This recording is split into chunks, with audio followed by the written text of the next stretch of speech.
अवधूत चिंतन श्री गुरुदेव दत्त श्री स्वामी समर्थ महाराज की जय। तेव्हा आता आपलं कठोपनिषद चालू आहे, पहिला अध्याय चालू आहे आणि पहिल्या अध्यायातल्या तिसऱ्या वल्लीमध्ये आपण 8 श्लोक पूर्ण केले आणि आज 9व्या श्लोकापासून आज आपण पूर्ण अध्याय संपवायचा आज प्रयत्न करूया। तेव्हा मागच्या वेळेस ते विवेचन केलं होतं, त्या विवेचनामध्ये 8व्या श्लोकामध्ये असं निवेदन केलं होतं की जो सदैव विवेकशील बुद्धीने युक्त असतो आणि तो पवित्र असतो अखंडपणे, तर तो त्या परमपदास प्राप्त होतो। म्हणजे विवेक असणं हे त्या मागच्या श्लोकात सांगितलं होतं की विवेकयुक्त बुद्धी हेच रहस्य आहे पूर्ण संबंध, जे रहस्य सांगितलंय आणि त्या रथाची जी कल्पना दिली आहे, तर त्या रथाच्या कल्पनेमध्ये सुद्धा जी सारथी जो आहे तो बुद्धी आहे आणि तो सारथी म्हणजेच बुद्धी, त्या बुद्धीमध्ये जेव्हा विवेक प्रस्थापित होतो आणि जेव्हा तो अत्यंत पवित्र असतो तेव्हा तो परमपदास पोहोचतो, तर त्या रथाला तो परमेश्वरापर्यंत घेऊन जातो, असं त्या मागच्या आपण श्लोकामध्ये पाहिलं। आता त्याच्या पुढे आपण 9व्या श्लोकामध्ये पुढे काय सांगतायत ते आज पाहूया आपण। तर तेव्हा ह्या श्लोकामध्ये तेव्हा 8व्या मंत्रामध्ये जी गोष्ट सांगितली आहे ती आणखीन स्पष्ट आता या 9व्या श्लोकामध्ये करत आहेत। आणि ते रथाचं जे रूपक आपण मागे सांगितलं की रथ जो सांगितला, तर त्या रथामध्ये रथ आहे म्हणजे रथ हे शरीर आहे आणि रथाचे घोडे हे इंद्रिय आहेत आणि रथाचा जो सारथी आहे, तर जो लगाम आहे ते मन आहे आणि त्या तो मनरूपी लगाम त्या बुद्धिरूपी सारथ्याच्या हातात आहे आणि तो सारथी आपल्या रथामध्ये बसलेला जो रथी म्हणजे तो जीवात्मा, त्या जीवात्म्याला हे परमेश्वराकडे घेऊन जायची जबाबदारी त्या बुद्धीकडे आहे आणि म्हणून बुद्धीने त्या लगामाला योग्य ते नियंत्रण करून, इंद्रियांवर योग्य ते नियंत्रण करून तो परब्रह्म परमेश्वराकडे त्याला घेऊन जायचे, असं ते रूपक आहे। तेव्हा त्या रूपकाला धरूनच हा श्लोक आहे की विज्ञान सारथीर यस्तु मनहा प्रग्रह वानरहा सो ध्वनहा परमाप्नोति तद विष्णोः परमं पदम्। यह नरः विज्ञान सारथी तू मनहा प्रग्रहवान सह अध्वनः परम विष्णोः तत्परमं पदम्। अर्थ त्याचा असा आहे की जो मनुष्य विवेकशील बुद्धिरूप सारथीने युक्त आणि लगामास, मनरूपी लगामास नियंत्रण ठेवणारा आहे, तो संसारास पार करून जातो आणि तो परब्रह्म पुरुषोत्तम अर्थात भगवंताच्या त्या परमपदास प्राप्त होतो। म्हणजे या तिसऱ्या मंत्रापासून 9व्या मंत्रापर्यंत आपण ह्या रथाच्या रूपकातून सगळे हे चिंतन करत आहोत की त्यामध्ये ही गोष्ट, मनुष्याचं शरीर हा जो रथ आहे ना, हा रथ अत्यंत दुर्लभ आहे, कारण केवळ ह्याच रथाने आपण परमेश्वराकडे जाऊ शकतो। अन्य सगळे जे रथ आहेत ना, म्हणजे अन्य कीटक आहेत, पशु आहेत, किंवा एवढंच नव्हे तर स्वर्गातले देवदेवता आहेत, तर त्यांना प्राप्त झालेले जे रथ आहेत ते रथ जे आहेत ते भलत्याच मार्गाला जात असतात। परंतु एक केवळ मनुष्याचा देह प्राप्त झाला, तर मनुष्याचं देहरूपी जे शरीर जे आहे, तर ते शरीर अत्यंत दुर्लभ आहे, कारण तो रथ असा सांगितला आहे की तो परमेश्वराच्या कृपेने परमेश्वराकडे घेऊन जाण्यास सक्षम आहे। तेव्हा हे अतिदुर्लभ मनुष्य शरीर ज्या जीवात्म्यास परमात्म्याच्या कृपेने प्राप्त झाले आहे, त्यास त्वरित सतर्क होऊन भगवत प्राप्तीच्या मार्गावर हे मार्गक्रमण आपण केलं पाहिजे। हे आपण केलं पाहिजे केव्हा होईल, आमची बुद्धी जर विवेकशील असेल। म्हणून विवेकयुक्त बुद्धी याच्यावर जास्त भर आहे, त्या विवेकयुक्ती बुद्धीनेच तो रथ जो आहे तो परमात्म्याकडे जातो। तेव्हा आपण सगळ्यांचं आपलं कर्तव्य आहे की आपल्या बुद्धीमध्ये विवेक सिद्ध आहे का नाहीये। आपल्याला आपले जे घोडे आहेत ते त्या मनाला म्हणजे या लगाम सुटला, तर ते घोडे जे आहेत ते भलत्याच ठिकाणी तर आपल्याला घेऊन जात नाहीत ना। तर हे आपल्याला योग्य अयोग्य काय चाललंय, बरोबर पथावर आपण चाललोय का नाही चाललोय, ही पाहणारी जी बुद्धी आहे त्या बुद्धीला हे सतर्क राहणं आणि विवेकयुक्त राहणं आवश्यक आहे। कारण त्याच्या हे लक्षात आलं पाहिजे की शरीर कसं आहे, तर ते अनित्य आहे, ते प्रतिक्षण त्याचा ऱ्हास होतोय। म्हणजे हा रथ कसा आहे, हा रथ कायमस्वरूपी टिकणारा नाहीये, तर तो रथ अनित्य आहे। त्यामुळे तुम्हाला जेव्हा हा रथ प्राप्त होतो तेव्हा तुम्ही शीघ्र अतिशीघ्र या रथाचा विनियोग परमात्म्याकडे जाण्याकरता करावा असं या ठिकाणी संदेश सांगितला आहे. तेव्हा आपल्या या जीवनाच्या अमूल्य वेळेस जर आपण पशुप्रमाणे सांसारिक भोग भोगण्यास नष्ट केले, तर तो मनुष्य पुन्हा पुन्हा जन्ममृत्यूच्या चक्रामध्ये आणि विविध देह धारण करून तो फिरत असतो. पुन्हा मनुष्याचा देह केव्हा मिळेल हे कोणी सांगावं? आणि असा रथ मिळणं अशक्य आहे.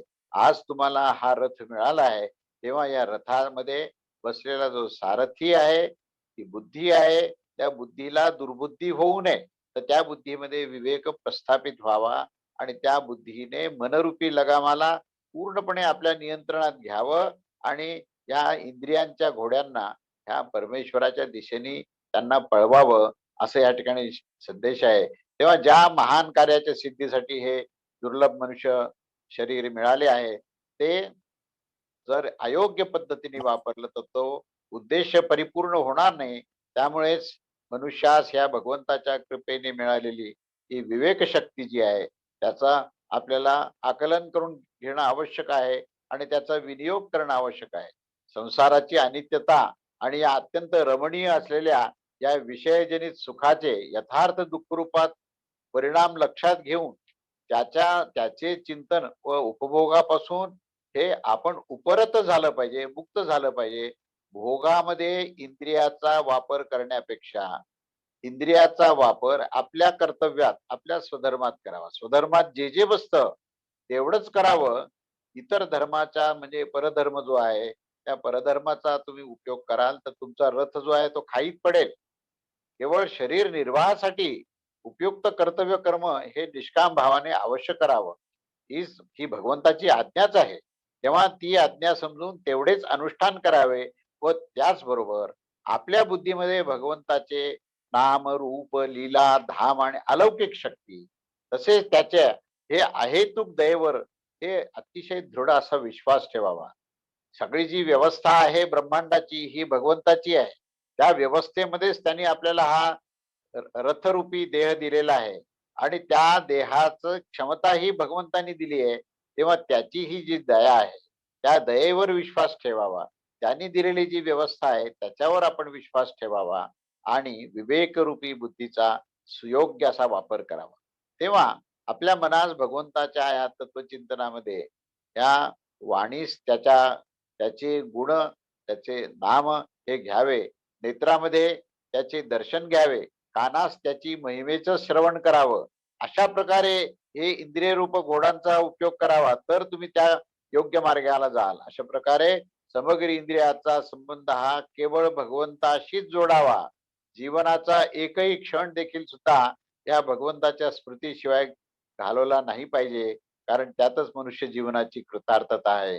जो असे आचरण करतो त्यास निश्चितच परब्रह्म पुरुषोत्तमाचे अचिंत्य अशा त्या परमपदाची प्राप्ती होते आणि सदैव हे ह्या कार्यामध्ये असतानाच जीवनामध्ये कृतकृत्यता प्राप्त होते. असा हा 9वा श्लोक आहे. तेव्हा हे आपल्याला लक्षात घेणं आवश्यक आहे की मनुष्य जो आहे, हा मनुष्याचा देह जो आहे, तो देह परमेश्वर प्राप्ती करता आहे आणि ती प्राप्ती केव्हा होईल? जर बुद्धीमध्ये विवेक प्रस्थापित केला तर. बुद्धीने मनाला नियंत्रण केलं, मनाने इंद्रियांना सुयोग्य मार्गावर नेलं तर तो मध्ये बसलेला जो जीवात्मा आहे तो परमात्म्याकडे जाऊ शकेल. हे आपल्याला रहस्य समजणं आवश्यक आहे आणि हीच गोष्ट या ठिकाणी अतिशय प्रकर्षाने सांगितलेली आहे, ती प्रत्येकाला लक्षात आली पाहिजे. तेव्हा हे पुढचा श्लोक असा आहे की ह्याच्यामध्ये वर जे काही आतापर्यंत वर्णन आपण पाहिलं की रथाच्या रूपकाची जी कल्पना केली आणि ती भगवत प्राप्तीसाठी ते साधन दाखवलं, त्यात विवेकशील बुद्धीच्या द्वारे मनास वश करून इंद्रियांना विपरीत मार्गांना हटवून भगवत प्राप्तीच्या मार्गावर मार्गस्थ करण्याची बाब हे पूर्वीच्या ह्या सर्व श्लोकात सांगितले. आता याच्यावर अशी जिज्ञासा काही लोकांनी केली की मुळातून स्वभावानेच दुष्ट आणि बलवान असलेल्या या इंद्रियास त्यांच्या त्या प्रिय आणि अभ्यस्त असत मार्गावरून कसे हटवावे. आता प्रश्न असा आहे, म्हणजे सगळं ऐकलं लोकांनी, पण म्हणतात अहो इंद्रिय जे आहेत ते अत्यंत बलवान आहेत, ते मुळातून स्वभावानेच दुष्ट आहेत, त्यांना उपभोगाचीच आवड आहे. तेव्हा असं जर असेल तर त्या इंद्रियांना त्या चुकीच्या मार्गावरून कसं हटवता येईल?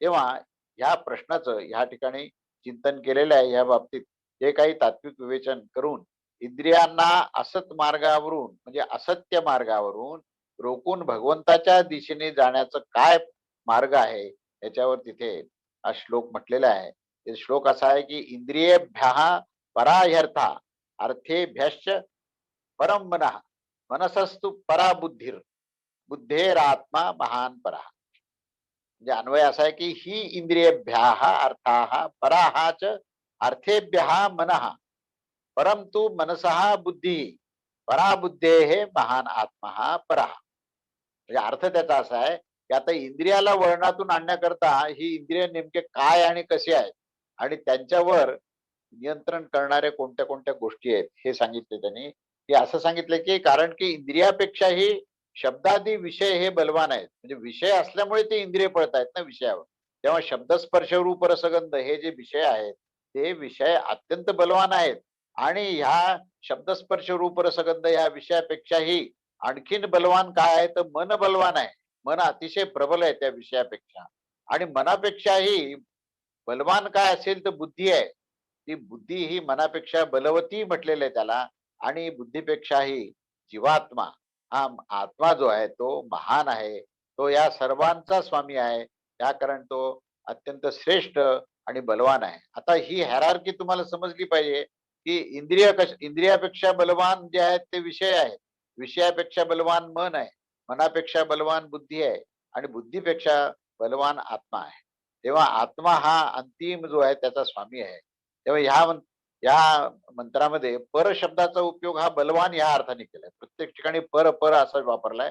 पर म्हणजे त्याच्यापेक्षा बलवान असणारा अशा अर्थाने तो वापरलाय. तेव्हा ही बाब समजून घेतली पाहिजे की कारण की कार्यकारण भावाने या सूक्ष्म दृष्टीने पाहिले असता शब्दादी विषयास श्रेष्ठ दाखवून हे तर्कसंगत व युक्तियुक्त आहे असे इथे सांगता येणार नाही. त्याच प्रकारे महान विशेषण सुद्धा हे आत्मा ह्या शब्दाला आत्म्याला किंवा जीवात्म्याला दिलेलं आहे.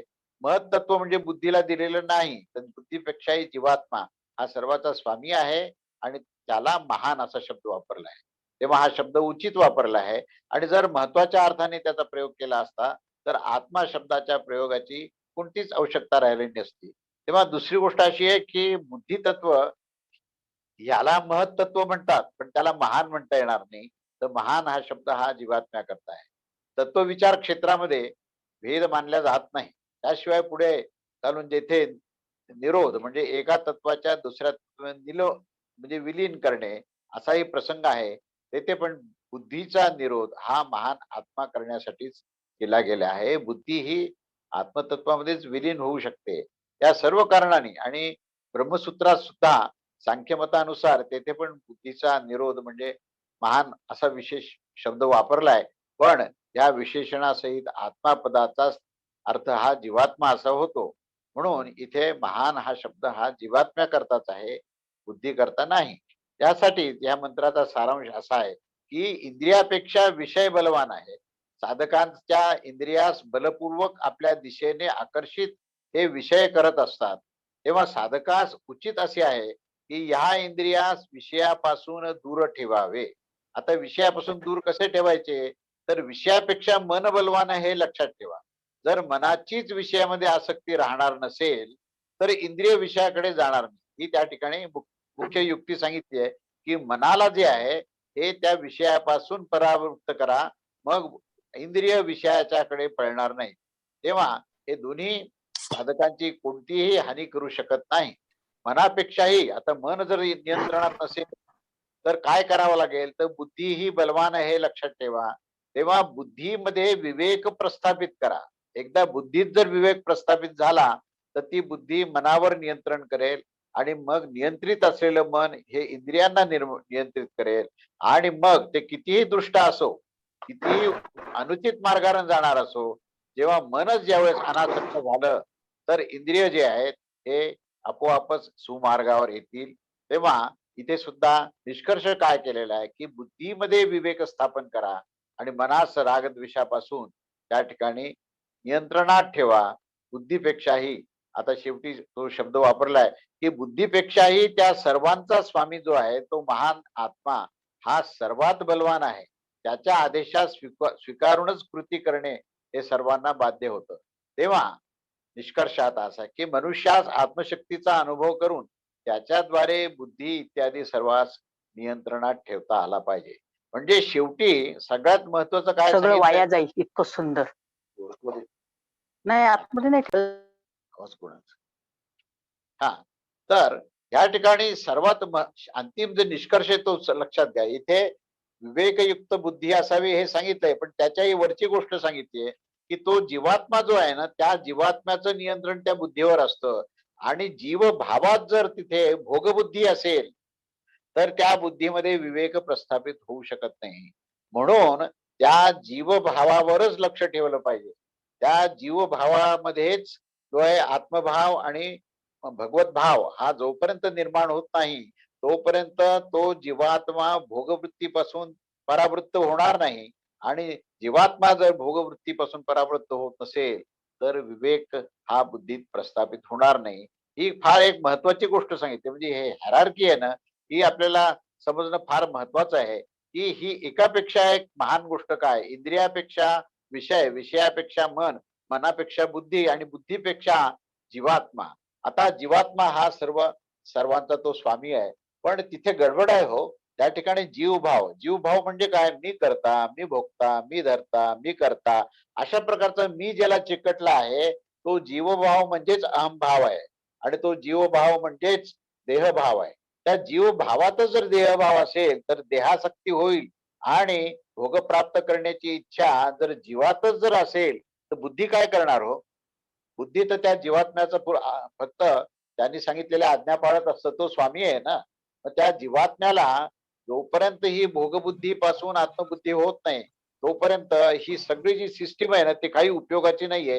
ह्याच्याकरता पुढे 11व्या श्लोकात त्याचा मार्ग सांगितलाय की महतः परम अव्यक्तम अव्यक्ता पुरुषः परः पुरुषान्न परम चिकित्सा काष्टा असा परागती.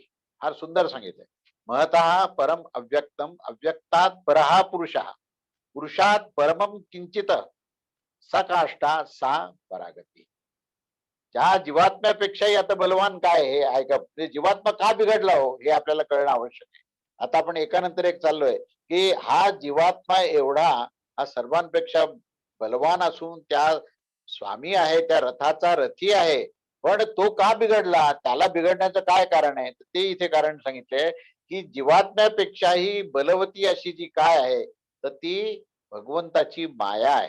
त्या मायेमुळे हा जीवात्मा बिघडतो. आणि ती कशी आहे तर ती अव्यक्त आहे. ती अव्यक्त माया आहे आणि ती अव्यक्त माया काय करते? आपले त्रिगुण पाठवते जीवात्म्यामध्ये. आणि त्या त्रिगुणाच्या माध्यमातून मन, बुद्धी, चित्त, अहंकार जे आहे ना हे त्रिगुणाने भरून जातात. आणि एकदा त्रिगुण त्यात आले की तो जीवात्मा हा त्रिगुणाच्या पूर्ण प्रभावाखाली येतो आणि भोगवृत्ती जीवात्म्यात निर्माण होते. म्हणून त्याचं कारण हुडकून काढलं की ह्याचं कारण ओळखलं पाहिजे की हे जे कारण आहे ती माया आहे बरं का. आणि आता ही माया जी आहे ना ह्याच्यापेक्षा श्रेष्ठ काय आहे हेही पुढे सांगितलंय की मायापेक्षाही श्रेष्ठ आहे परमपुरुष. म्हणजे तो पुरुषोत्तम, तो स्वयं परमेश्वर आहे.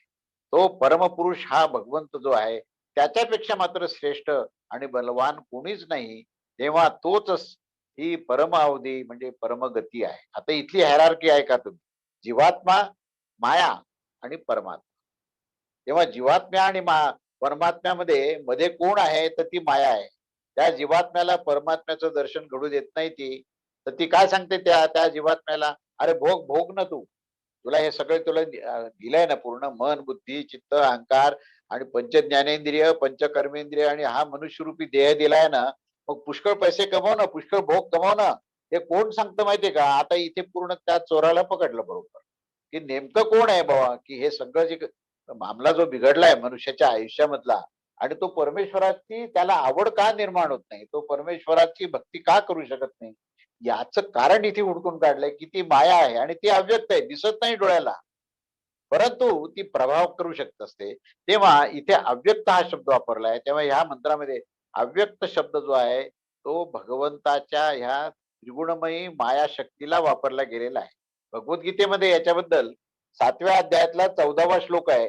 आणि त्या 14व्या श्लोकामध्ये सांगितलंय की ही माया दुस्तर आहे. किती दुस्तर आहे तर ती जीव जो आहे ना त्याने कितीही जरी प्रयत्न केला तरी तो मायेवर विजय मिळवू शकत नाही, इतकी दुस्तर आहे. आता झालं का, म्हणजे जीवात्म्याचा पराभव झाला की नाही? जर मायेसमोर जीवात्म्याचा जर पराभव झाला, तर जीवात्मा बाकी सगळ्या गोष्टीला कसा काय सांभाळू शकेल?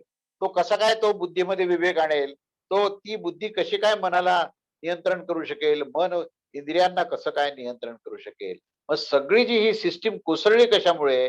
तर ती मायेमुळे. बरं, ज्या मायेने ही कोसळली, पूर्ण कोसळलेली आहे, ती माया कशी आहे हेही सांगितलंय, की ती अत्यंत बलवान आहे, ती अत्यंत शक्तिवान आहे, कारण ती परमेश्वरापासूनच निर्माण झाली आहे.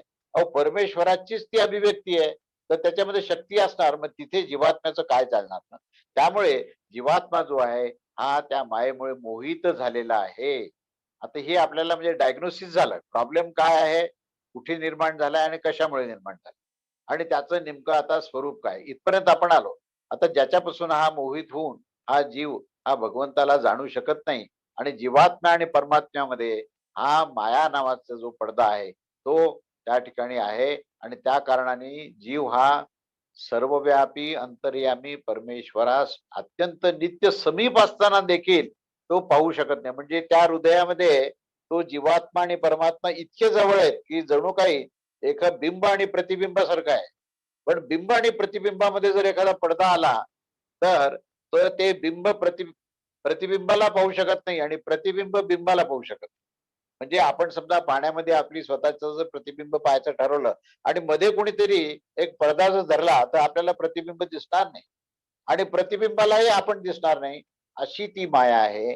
तेव्हा ह्या परमेश्वर इतक्या नित्य समीप असताना, अगदी बिंब प्रतिबिंबाप्रमाणे असताना सुद्धा, तो ती माया ही अत्यंत बलवान असल्यामुळे ती त्या जीवाला परमात्म्याकडे जाऊ देत नाही. हे आपल्याला आज कळणं, आजच्या दिवसात हे सगळ्यात महत्वाचं हे कळणं. तेव्हा इथं भाव असा आहे, की जीव आणि परमेश्वराची माया शक्ती ही जीवामध्ये ती ताकद नाहीये, जीवामध्ये ती क्षमता नाहीये, की त्या मायाशक्तीस तो ती हटवू शकेल. मग आता उपाय काय आहे? आता इथपर्यंत आलो आपण, आता शेवटी उपाय तर कळायला पाहिजे ना, प्रश्नच कळाले फक्त आतापर्यंत.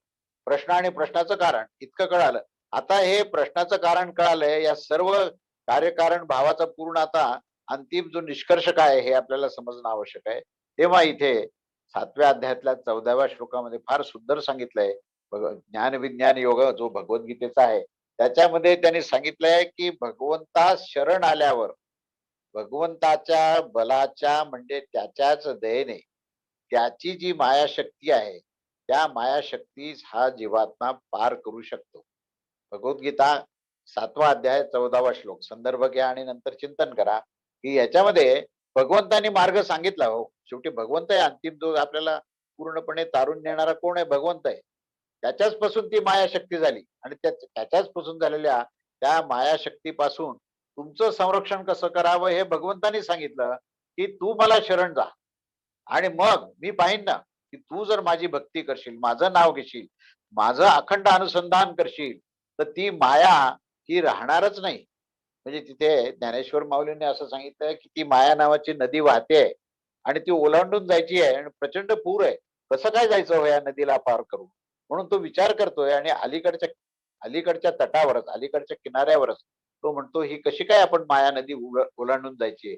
म्हणून तो काय करतो? भगवंताचं स्मरण करतो, त्याचं अखंड नाम घेतो, विठ्ठल विठ्ठल विठ्ठल म्हणत राहतो, आणि ते नामस्मरण करत करत असा काही चमत्कार होतो, की ती माया नावाची जी नदी आहे ती आटून जाते. हो, तिथे पाणी एक थेंबही राहत नाही, आणि अलीकडच्याच त्या काठावर तो जो आहे त्या मायेपासून मुक्त होतो.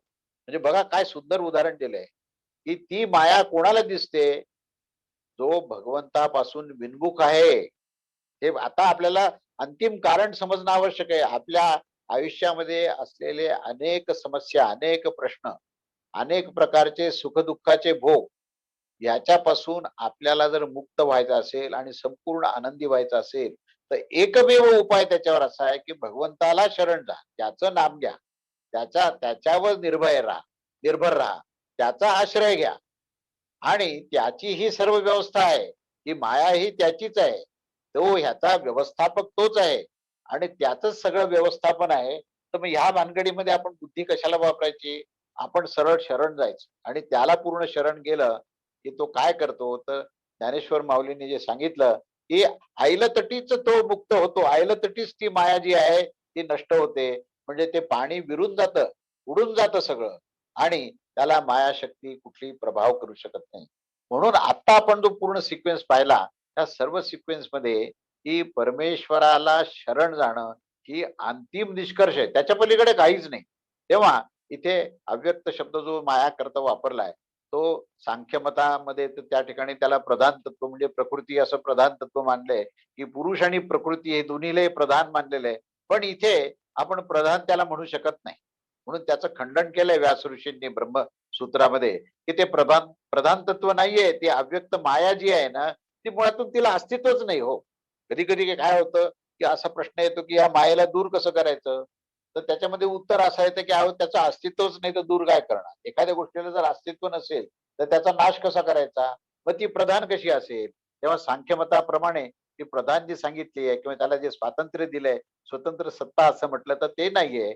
तर तिथे एकमेव सत्ता ही परब्रह्म परमेश्वराचीच आहे. त्या परमेश्वराच्या पलीकडे दुसरं काहीच नाही. तेव्हा त्या जीवात्म्याला त्या भोगापासून जर मुक्त करायचं असेल, तर तो परमेश्वराच्याच शरणामध्ये जाणं आवश्यक आहे. म्हणून ह्या संबंध उपनिषदामध्ये आणि भगवद्गीतेमध्ये सुद्धा या प्रकृतीला पासून मुक्त होण्याचं सामर्थ्य केवळ परमेश्वरामध्ये आहे असंच सांगितलं. तेव्हा या मंत्राचं तात्पर्य असं आहे, की इंद्रिय, मन आणि बुद्धी या सर्वांवरच आत्म्याचा अधिकार आहे आणि त्या कारणाने तो आत्मा त्या इंद्रिय, मन, बुद्धीस आपल्या नियंत्रणात आणून जर तो भगवंताच्या दिशेने पुढे जाऊन त्याला जर शरण जात असेल, तर ही अव्यक्त असलेली जी प्रकृती आहे, जी माया आहे, ती त्याच्यावर प्रभाव टाकू शकणार नाही. हे आजच्या ह्या श्लोकामधलं फार महत्वाचं हा निष्कर्ष आहे. तो निष्कर्ष सगळ्यांनी याचं चिंतन करावं आणि निष्कर्ष असा आहे, की तुम्ही अखंड नामस्मरण करा. नामस्मरणा इतकं श्रेष्ठ साधन दुसरं काही नाही आणि नामस्मरणामध्ये नामामध्येच नामी आहे. ओंकार हे पहिलं नाम आहे. त्या ओंकारामध्येच ते ब्रह्मतत्व भरलेलं आहे. राम हे नाम जे आहे ना, त्या रामामध्येच राम आहे. स्वामी श्री स्वामी समर्थ, जय जय स्वामी समर्थ हे म्हटल्यानंतर स्वामी तुमच्यापासून दूर राहू शकत नाही. तर त्या नामातच ते आहे. मग आपल्यामध्ये आणि स्वामींमध्ये जी माया आहे, ती नामस्मरण केल्यानंतर त्याचा भेद होतो, ती नष्ट होते आणि म्हणून या भक्तीमध्येच ही मायेस हटवण्याचं हे सामर्थ्य असतं.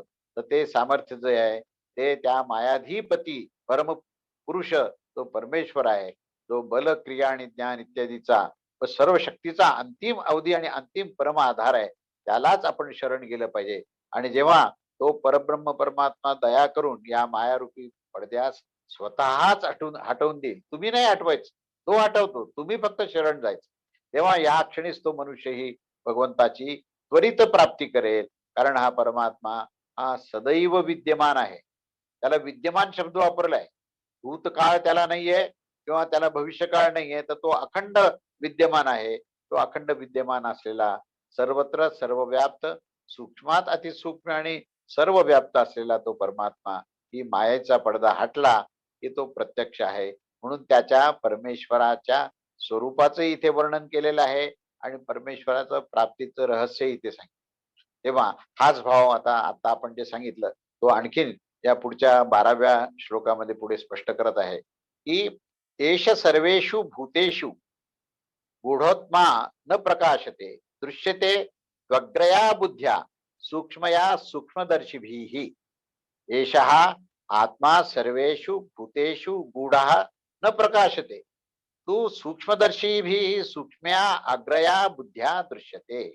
परमेश्वराला पाहायचं असेल तर काय हे या 12व्या श्लोकात सांगितलंय, की या सर्वांच्या आत्मभूत जो परमपुरुष सर्व प्राण्यामध्ये राहत असताना या त्याच वेळी मायेच्या पडद्यामागे तो लपलेला असल्याने तो सर्वांस प्रत्यक्ष दिसत नाही.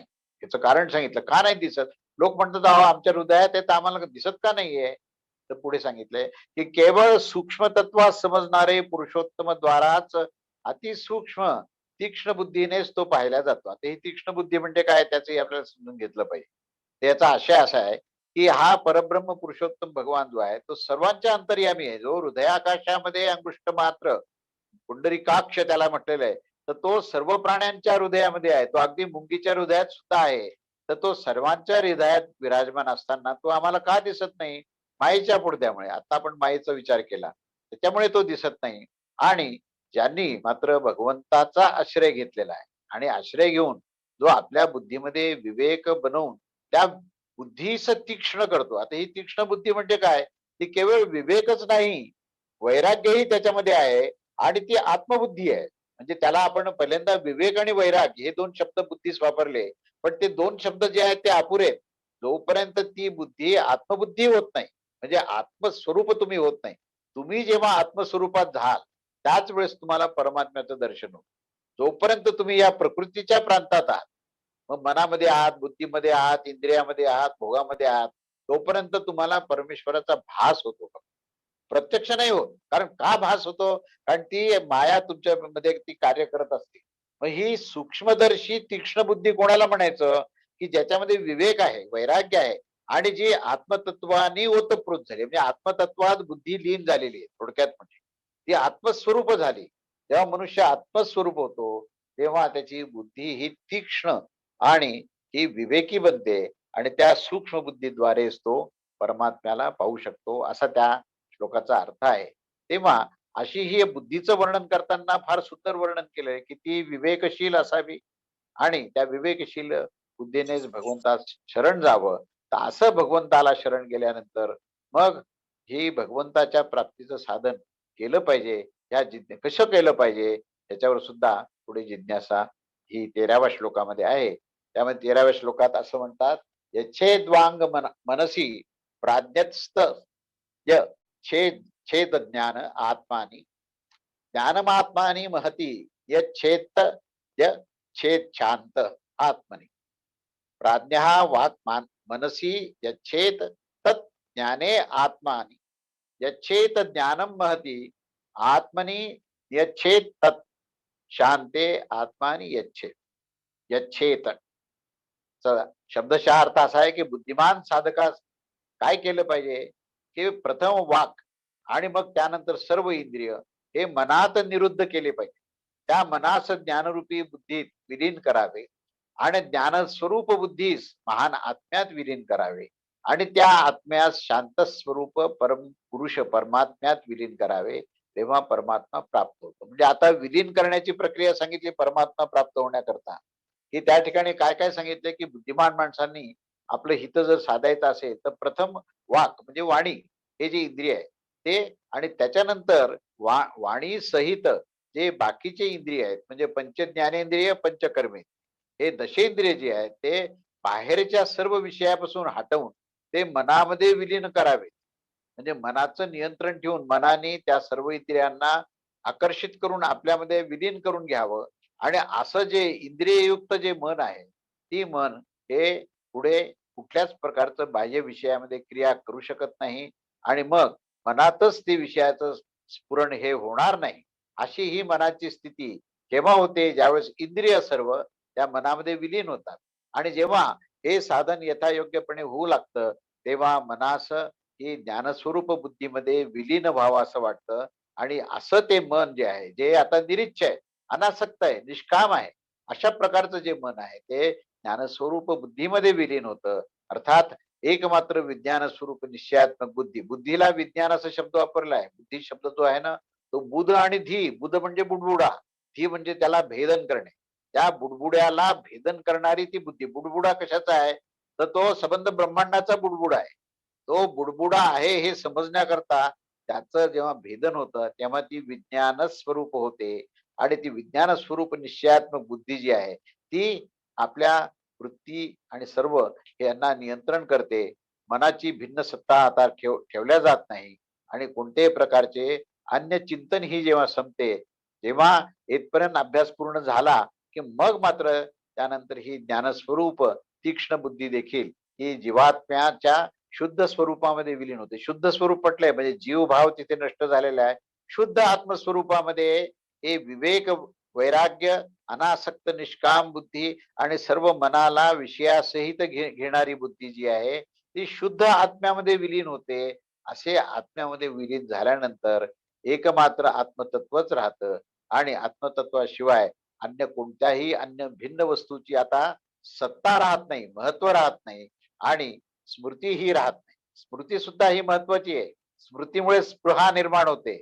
पण त्या सर्व विषयाची विस्मृती झाली की भगवंताची स्मृती शेष राहते. त्यानंतर मग स्वतः देखील पूर्व निश्चयानुसार तो शांत आणि आत्मस्वरूप होतो आणि मग तो परब्रह्म पुरुषोत्तमामध्ये विलीन होण्यास अत्यंत सक्षम आणि योग्य असा होतो. असा या 13व्या श्लोकाचा अर्थ आहे. आणि त्याच्यानंतर पुढे असं म्हटलंय की अशा प्रकारे या परब्रह्म परमात्म्याचे जे स्वरूपाचं वर्णन केलंय आणि त्याच्या प्राप्तीचं महत्व आणि साधन दाखवून श्रुती मनुष्यास सावधान करत आहे.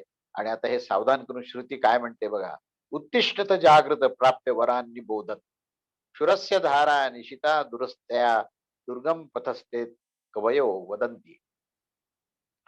स्वामी विवेकानंदाचा अत्यंत आवडता हा मंत्र आहे की जो कठोपनिषदाचा संदर्भ घेऊन ते नेहमी ह्या मरगळलेल्या समाजाला हे जागृत करण्याकरता ह्या मंत्राचा ते नेहमी उच्चार करत असत.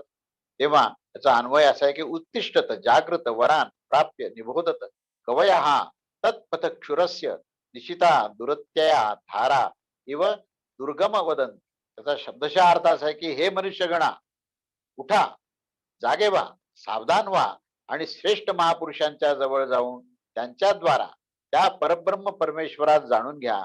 कारण की त्रिकालज्ञ जे ज्ञानीजन असतात त्या तत्वज्ञानाच्या मार्गास ते चाकूच्या तीक्ष्ण आणि दुस्तर धारेप्रमाणे दुर्गम आणि अत्यंत कठीण असा जो मार्ग आहे तो मार्ग ते दाखवण्यात ते सक्षम असतात. तेव्हा ते पथनिर्देश करता आणि त्या पथावर तुम्हाला चालायला सांगतात. तेव्हा त्याचा आशय असा आहे की हे मनुष्यगणा, तुम्ही तर जन्ममरणांतराने अज्ञान निद्रेमध्ये निद्रा करीत आहात. आता तुम्हाला परमात्म्याच्या दयेने हे दुर्लभ मनुष्य देह मिळाले आहे. तेव्हा यास प्राप्त केल्यानंतर आता एक क्षण देखील प्रमादामध्ये वाया घालू नका. शीघ्र अतिशीघ्र सावधान व्हा आणि श्रेष्ठ महापुरुषांच्या जवळ जाऊन त्यांच्या उपदेशाद्वारे आपल्या कल्याणाचा मार्ग आणि परमात्म्याचे रहस्य समजावून घ्या. परमात्म्याचे तत्व हे अत्यंत गहन आहे. त्यांच्या स्वरूपाचे ज्ञान, त्यांच्या प्राप्तीचा मार्ग हा या महापुरुषांच्या साह्याने आणि परमात्म्याची कृपा प्राप्त झाल्याशिवाय हा हा मार्गक्रमण करणे हे अत्यंत दुस्तर आहे. कारण ह्यांच्याशिवाय जर मार्गक्रमण कराल तर तो सुरीच्या तेज धारेवर चालण्याप्रमाणे आहे. तेव्हा अशा या दुस्तर मार्गाने पण सुगमतापूर्वक जायचं असेल आणि पार करायचा असेल तर त्याचा सरळ उपाय असा आहे की तुम्ही सत्पुरुषाचा जे अनुभव सिद्ध सत्पुरुष आहेत, ब्रह्मनिष्ठ श्रोत्रिय असा शब्द वापरलाय. म्हणजे अनुभव सिद्ध असे जे महापुरुष आहेत तेच तुम्हाला हा मार्ग दाखवू शकतील, जे स्वतः या सर्व गोष्टी पार केलेला आहे. अशा प्रकारे यांचं हे महत्व आहे. तेव्हा हे ह्याच्यातलं जे मुख्य श्रुतीने सांगितलं आहे, उपनिषद सांगतात की तुम्हाला हा जर मार्ग प्राप्त करायचा असेल तर तुम्हाला सद्गुरु शिवाय पर्याय नाही. हा त्याचा अर्थ आहे. सद्गुरु सद्गुरु कोण? की जे ब्रह्मनिष्ठ आहेत आणि श्रोत्रिय आहेत.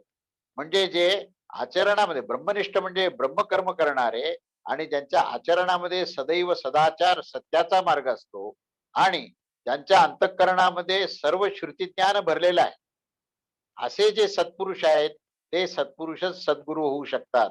सद्गुरु जे आहेत ते मोक्ष प्रदान करतात, मोक्षाचा मार्ग दाखवतात. अन्य तुम्हाला तुमच्या समस्या दूर करणारे हे गुरु वेगळे, तुम्हाला धन प्रदान करणारे हे गुरु वेगळे, तुम्हाला तुमच्या संसारातल्या समस्या दूर करणारे ते गुरु वेगळे. पण तुम्हाला या संबंध अज्ञानातून ज्ञानाच्या मार्गाकडे, तुम्हाला सगळ्या या बंधनातून मुक्तीच्या मार्गाकडे घेऊन जाणारे हे केवळ सद्गुरूच आहेत आणि त्यांनाच ते सत्पुरुष म्हटलेलं आहे. आणि तेच सत्पुरुष तुम्हाला हे मार्ग दाखवतील. तेव्हा आता निद्रेतून जागृत व्हा आणि उठा. उठा आणि तुम्ही सत्पुरुषाकडे जा, त्यांचा अनुग्रह घ्या आणि तुम्ही हे ज्ञान प्राप्त करा आणि तुम्ही परमेश्वराच्या मार्गाला मार्गक्रमण करा. कारण तुम्हाला हा दुर्लभ असा हा मनुष्य देह प्राप्त झालेला आहे, असं या ठिकाणी इथे म्हटलेलं आहे. तेव्हा हा जो ब्रह्मप्राप्तीचा मार्ग जो आहे तो एवढा दुस्तर का आहे असंही पण तिथे प्रश्न येतो. तेव्हा या जिज्ञासेवर परमात्म्याच्या स्वरूपाचे वर्णन करत असताना त्याला जाणण्याचे फल पण दाखवत आहे की जर परमात्म्याची प्राप्ती होत असेल तर तुम्हाला काय अंतिम काय तुमचा लाभ आहे हेही ह्या 15व्या श्लोकात सांगितलंय. हा श्लोक असा आहे की अशब्दम स्पर्शम रूपम अव्ययम तथा रसम नित्यमगंधवच यत् अनाद्यंतम महतः परम ध्रुवम निचाय्य तन्मृत्युमुखात् प्रमुच्यते यत् अशब्दम अस्पर्शम अरूपम अरसम च अगंधवत तथा अव्ययम नित्यम अनादि अनंतम महतः परम ध्रुवम तत्नित्याय मृत्युमुख्यात प्रमुच्यते. म्हणजे परमेश्वराचं वर्णन आहे.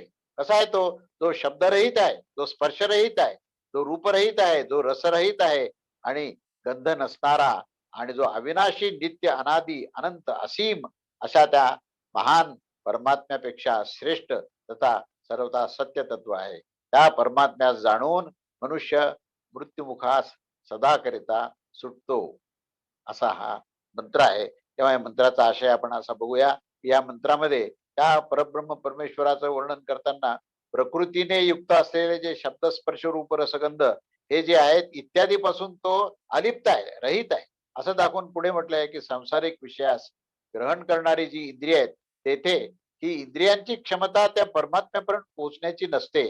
ते तत्व कसं आहे तर ते नित्य अनादि आणि असीम आहे. तो ते जीवात्म्यापेक्षाही श्रेष्ठ असून ते सर्वथा सत्य आहे. त्या परमात्म्याला जाणल्यावर मनुष्य अखंडतेने जन्म मृत्यूपासून सुटतो. हे अंतिम सांगितलंय की त्या परमेश्वराला एकदा तुम्ही परमेश्वराचं ज्ञान झालं, त्याची प्रतीती प्राप्त झाली, त्याचा अनुभव झाला तर मनुष्य हा जन्म मृत्यूच्या चक्रातून सुटतो असं हे अंतिम त्याचं फळ सांगितलंय.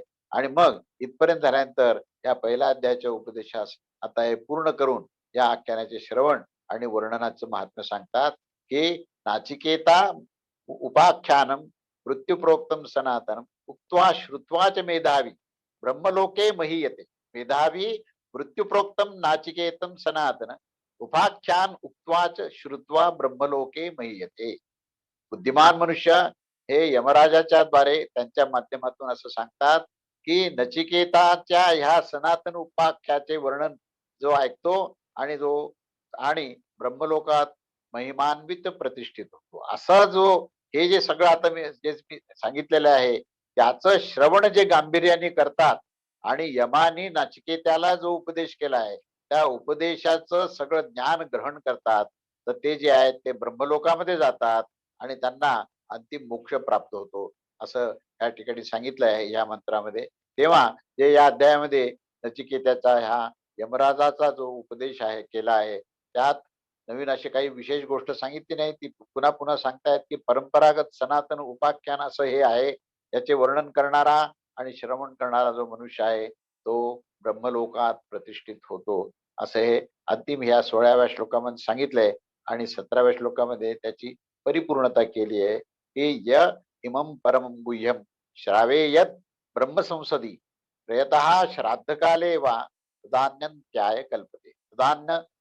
तदानन्त्याय कल्पत इति यः प्रयतः इमं परमं गुह्यं ब्रह्मसंसदी श्रावयेत वा श्राद्धकाले श्रावयेत तत् अनंत्यात कल्पते तत् अनंतात कल्पते. हे शेवटी सांगितले की जो मनुष्य सर्वथा शुद्ध होऊन या परमगुह्य रहस्यमय प्रसंगात ब्राह्मणाद्वारे किंवा ब्राह्मणाच्या सभेमध्ये हे सर्व ज्ञान श्रवण करतो किंवा श्राद्ध काळामध्ये भोजन करणाऱ्या ब्राह्मणाकडून हे श्रवण करतो त्याचे हे श्रवण करण्याचे कार्य हे अनंत अविनाशी फल प्राप्त होणारे असून ते अत्यंत समर्थ आहे. तो अनंत होण्यासही म्हणजे परमेश्वर स्वरूप होण्यासही तो समर्थ होतो. तेव्हा त्याचा आशय असा आहे की जो मनुष्य हा अत्यंत विशुद्ध होऊन सावधानपूर्वक या परमरहस्यमय प्रसंगास तत्वविवेचन पूर्वक भगवत प्रेमी शुद्ध बुद्धीने युक्त असणाऱ्या या ब्राह्मणाच्या सभेमध्ये किंवा ब्राह्मणाद्वारे किंवा सद्गुरूद्वारे याचं हे ज्ञान प्राप्त करतो अथवा श्राद्ध काळात भोजन करणारा जो ब्राह्मण आहे तर त्या ब्राह्मणाद्वारे तो श्रवण करतो. त्याच्या या वर्णनाने केलेले हे कर्म कसे आहे तर ते अनंत फळ देणार आहे. तो फळ या मनुष्यास अनंत होण्यास म्हणजेच परमेश्वर स्वरूप होण्यास समर्थ करतो. आणि पुन्हा पुन्हा याचा उच्चार करून पुन्हा दुसऱ्यांदाही तेच सांगून त्यांनी या सिद्धांतास हे निश्चित आणि दृढ संकल्प असा दृढतेचा स्वरूप त्यांनी सांगितलंय. तेव्हा याच्याबरोबरच हा प्रथम अध्याय संपन्न होतो आणि प्रथम अध्याय संपला आहे असं मी जाहीर करतो. तेव्हा हा आपला आज पहिला अध्याय संपलेला आहे.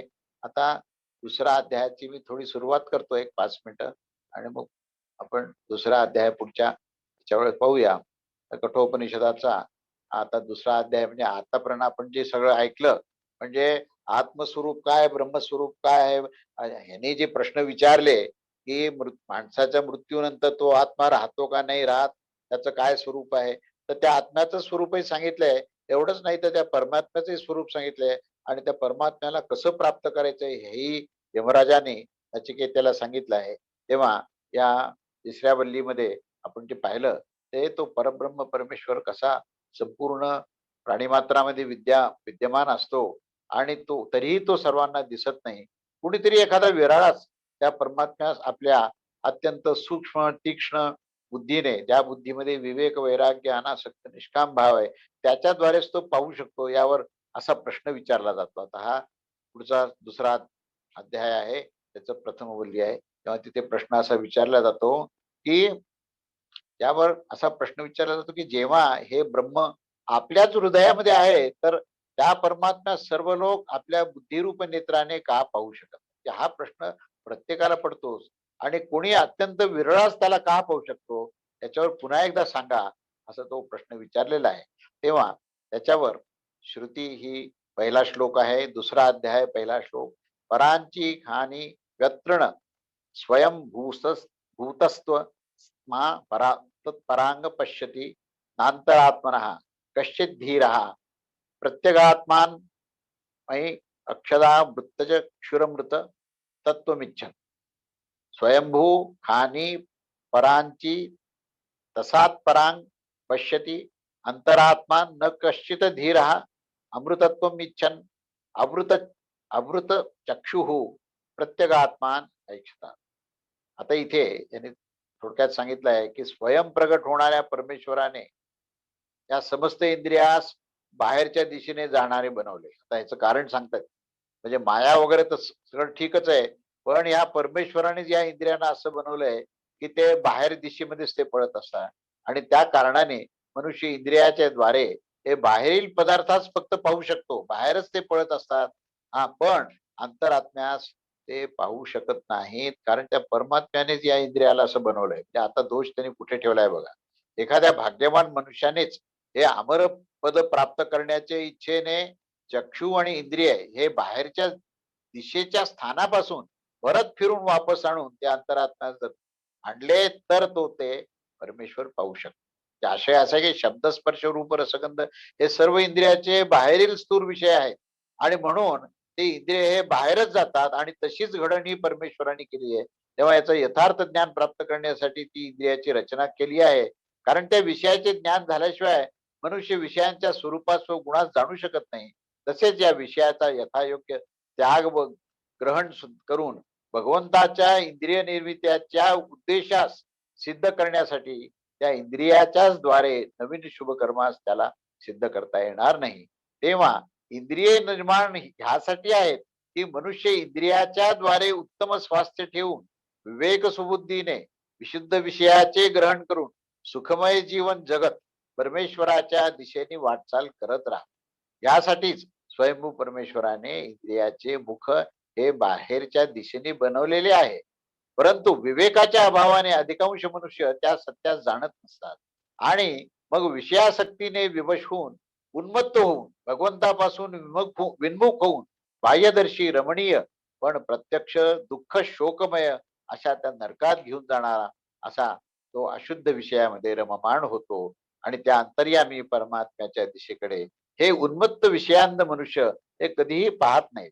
पण कुणीतरी एखादा विरळाच की ज्याच्या बुद्धीमध्ये विवेक सिद्ध झालाय, आणि त्या इंद्रियाच्याच माध्यमातून तो विषयाचा अध्ययन करतो की हे किती अनित्य आहेत, किती दुःखकार आहेत, किती आपल्याला आपलं अधपतन करणार आहेत, अशा त्या विवेकयुक्त बुद्धीने मनुष्य जेव्हा असं हे पाहतो, आणि त्याच्याबरोबरच तो सद्गुरूचा सत्संग करतो, स्वाध्याय करतो, भगवंताची भक्ती करतो, तेव्हा भगवत कृपेनेच त्याला विषय उपभोगाचे परिणाम हे दुःखास आहेत, दुःख निर्माण करणे आहे, असं त्याला ज्ञान प्राप्त होतं, आणि मगच परमात्म्यास प्राप्त करण्याच्या इच्छेने इंद्रियास बाह्य विषयापासून परावृत्त करून त्यास परत भगवंताच्या संबंधीच्या भक्तीस लावतात.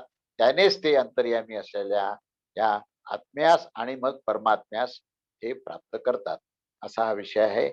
इथे आपण थांबूया. आपला दुसरा अध्यायाचा पहिला श्लोक झाला आहे. पुढच्या रविवारी दुसऱ्या अध्यायाचे आपण पुढचे श्लोक पाहूया. अवधूत चिंतन श्री गुरुदेव दत्त. श्री स्वामी समर्थ महाराज की जय.